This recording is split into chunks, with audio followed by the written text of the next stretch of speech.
Vamos trazer mais uma informação importante agora, depois daquela polêmica sobre a compra das câmeras, né, que seria usada por policiais, ou que é usada no caso aqui do estado de São Paulo. A discussão agora é o liga-desliga do equipamento. A gente vai chamar a Janaína Camelo, que traz um pouco dessa discussão envolvendo o governo de São Paulo, com a presença do governador, e o Supremo Tribunal Federal. Teve encontro entre a presidente do STF e governador de São Paulo. O que rolou, hein, Janaína? Conta pra gente. Bem-vinda.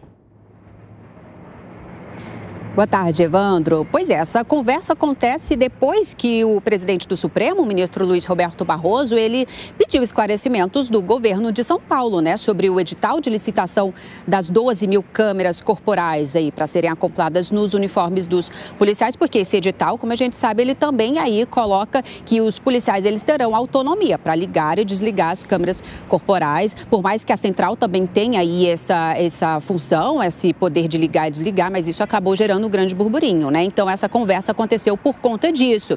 Inclusive, essa licitação está marcada para acontecer na próxima segunda-feira, no próximo dia 10. Quem participou também dessa reunião foi a Procuradora-Geral do Estado de São Paulo, que é a Inês Coimbra, porque a Procuradoria de São Paulo também foi acionada aí para explicar essa situação.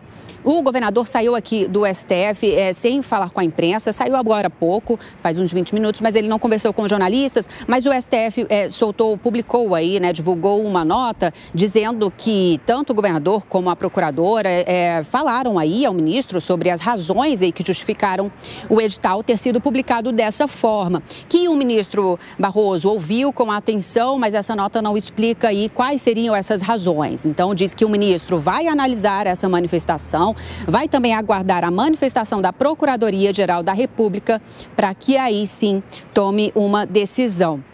Nessa terça-feira, só lembrando, técnicos aqui do STF estiveram em São Paulo, junto com o secretário de Segurança, Guilherme Derrite, para verificar in loco aí o funcionamento dessas câmeras de São Paulo. Mas o STF diz que essa viagem, inclusive, já estava programada antes mesmo do edital ser publicado. E essa reunião de hoje também, Evandro, ela acontece depois que a Defensoria Pública de São Paulo, né, a gente sabe, acionou o Supremo para que esse edital seja revisto. E então o ministro Luiz Roberto Barroso preferiu aí ouvir o governo de São Paulo, o governador Tarcísio de Freitas, antes de tomar aí a sua decisão. Nessa intimação, o ministro Barroso, ele pediu aí que tanto o governador como a procuradora explicassem pontos específicos sobre essa questão, como, por exemplo, se há em São Paulo política pública que priorize a alocação das câmeras corporais para as unidades da Polícia Militar que realizam as operações, se há necessidade das gravações serem feitas de forma ininterrupta e salvando todo esse conteúdo, arquivando essas imagens, se há possibilidade de adequação do modelo de contratação aí proposto desse edital às diretrizes nacionais que foram estabelecidas naquela portaria que foi publicada dias atrás pelo Ministério da Justiça. Lembrando que essa portaria estabelece aí diretrizes nacionais para que sejam cumpridas não obrigatoriamente aí pelos estados, porque os estados têm autonomia, né, na sua segurança pública, mas propondo, por exemplo, um funcionamento ininterrupto dessas câmeras de segurança mesmo e colocando aí algumas opções para que isso seja feito. E condicionando também, com relação a isso, condicionando a liberação do Fundo Nacional de Segurança Pública e do Fundo Penitenciário Nacional para a implementação de programas desse tipo ao cumprimento aí dessas diretrizes nacionais, né? Ou seja, os estados, para receber recursos desse fundo para a instalação de câmeras corporais, para a compra de câmeras corporais, teriam aí que seguir essas diretrizes nacionais que pede aí o funcionamento ininterrupto das câmeras de segurança e o salvamento aí desses arquivos. E aí, Evandro, só lembrando que também depois dessa portaria, o governador Tarcísio de Freitas, ele se manifestou e disse aí que o edital cumpre, sim, respeita, sim, essas diretrizes do funcionamento ininterrupto, mas não aí o arquivamento de todas essas imagens. Então, agora, resta aguardar qual vai ser o posicionamento do ministro, do presidente do STF, Luiz Roberto Barroso, em relação a essa questão.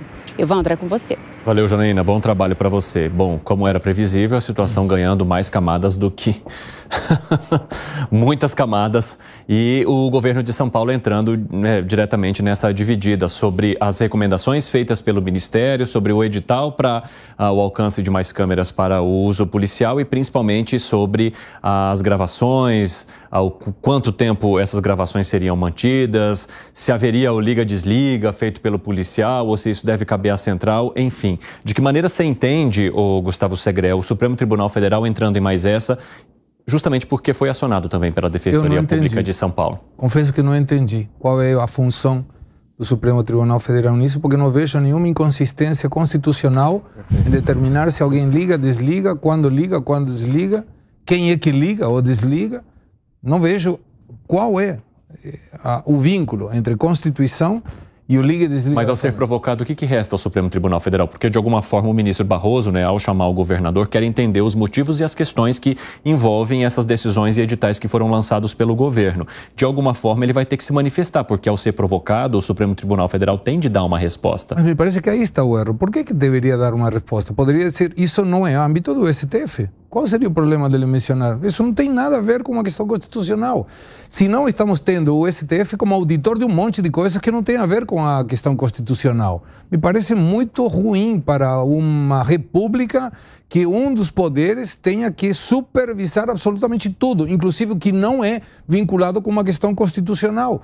De novo, talvez seja ignorância minha e eu assumo se for assim, mas não vejo vínculo entre liga e desliga de uma Câmara de um policial com uma questão constitucional. Aonde que está, de alguma maneira, não respeitada ou eventualmente deveria ser questionada a questão constitucional? A sensação que dá é que ministro Lewandowski, ex-ministro do STF, coloca dizendo, eu te dou o dinheiro se você faz o que eu falo. Aí o Tarcísio indicando, olha, tem a potestade e justificada de por que o liga-desliga é do policial e eventualmente, inclusive do Copom, inclusive o dia de amanhã poderá ser utilizado de uma forma simples, é dizer, quando tem um movimento, sei lá, não sei. Hoje tem muita câmera que está na residência que aciona sozinha, não tem um liga e desliga. Passou alguém, passou um gato pela frente, pum, ligou, sumiu, desligou. Não precisa nem a intervenção da mão do homem ou do ser humano. Então, não consigo. Eu não entendo qual é o vínculo do liga e desliga de uma Câmara com o STF e por que o governador deveria dar satisfação para o ministro da Corte. É uma determinação que constitucionalmente é do governador. Ô Zé, e você consegue entender esse vínculo que foi mencionado aqui pelo Segré? Olha, uma vez, conversando com o ex-presidente do Supremo, o Joaquim Barbosa, e falávamos sobre juízes do interior que estavam, assim, definindo tudo na cidade. Se o promotor e o juiz ali se entendem numa cidade, ele define onde a escola é construída, onde coloca o ponto de ônibus e assim por diante. E de outra vez, o ex-ministro Marco Aurélio me disse, isso aí é juizite aguda, uma doença que acomete aí alguns magistrados, né, de tomar essas decisões. Mas eu jamais, aí a gente falava do interior, de um juiz do interior, com um promotor do interior, definindo ali questões que seria do prefeito.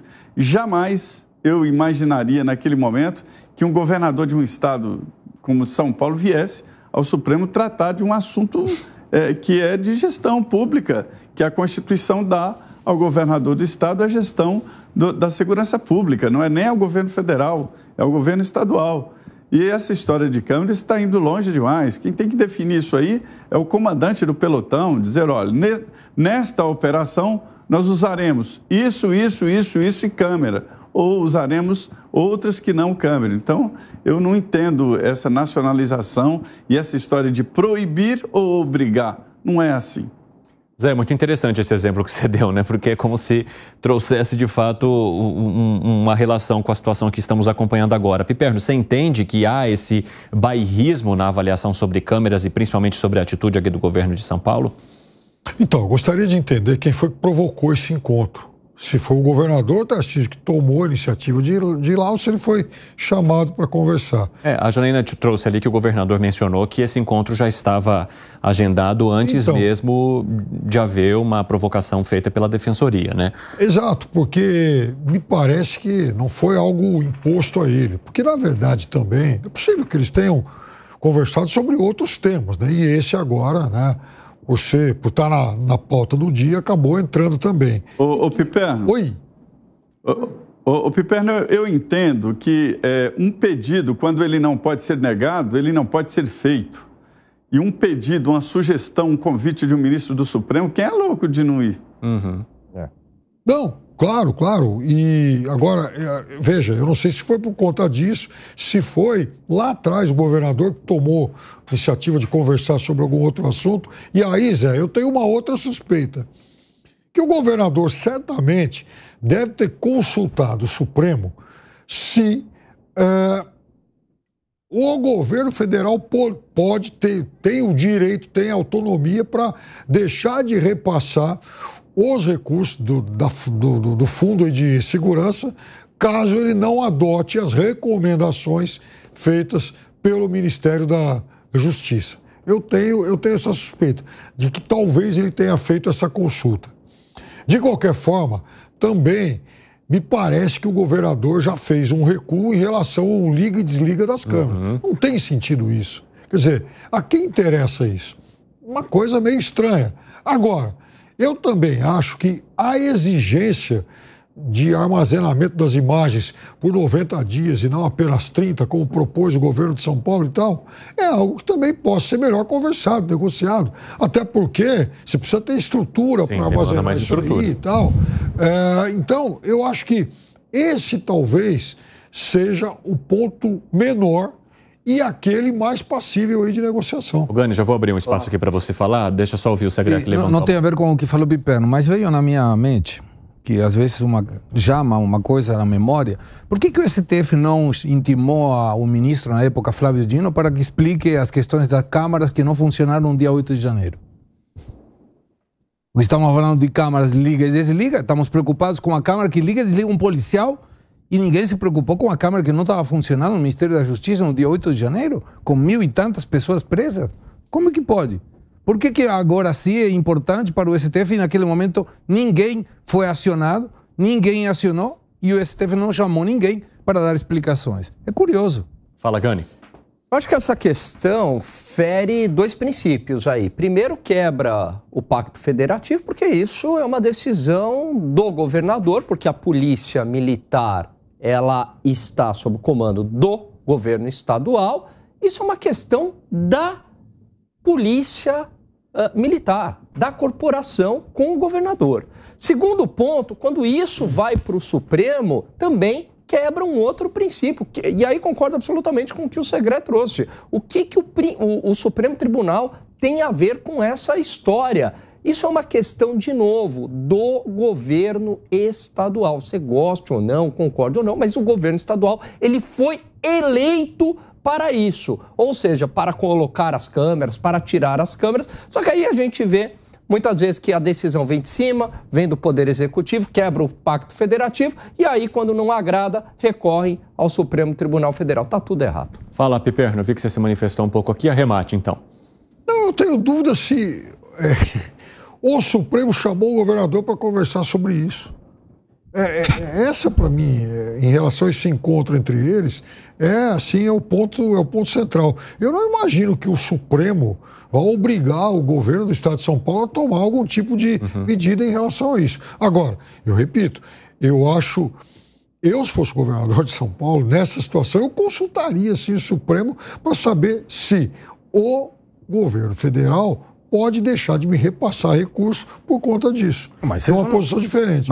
Mas aí o Supremo Tribunal Federal seria um assessor do governador? Não. Chama outra pessoa. Tem um monte de constitucionalistas que são muito bons, que poderiam determinar. Inclusive, na CCJ deveria ter um monte de constitucionalistas que às vezes furam, pelo menos, pelo que parece, com todo respeito, porque uma questão determinada pelo CCJ vai lá no Supremo... Mas aí, Piperno, não cai no que eu falava. Quer dizer, se você não segue a diretriz do governo federal, do Ministério da Justiça, aí você não recebe o recurso, isso está quebrando o pacto federativo. Claro.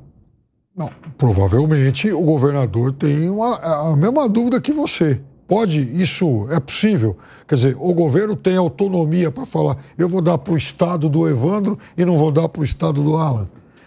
Pessoal, eu vou encaminhar umas mensagens aqui para ver se eu consigo responder a tua pergunta, de quem partiu o interesse, como é que foi a organização disso. Se eu receber a resposta dentro do 3 em 1, conto para vocês aqui ao vivo, como sempre faço.